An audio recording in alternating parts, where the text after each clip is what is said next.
Polantas hadir. Assalamualaikum warahmatullahi wabarakatuh.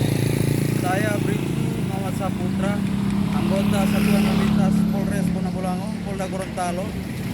Pada hari ini Selasa 26 Desember 2023 pada pukul 11.40 WITA.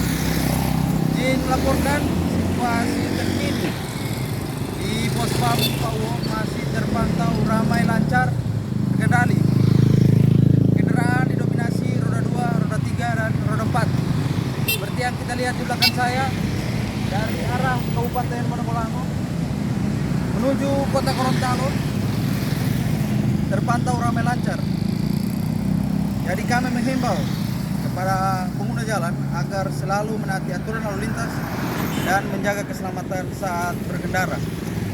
Demikian yang dapat saya laporkan dari Pospam Pauwo. Salam presisi, salam sigap, Polantas hadir. Assalamualaikum warahmatullahi wabarakatuh. Selamat siang, Komandan.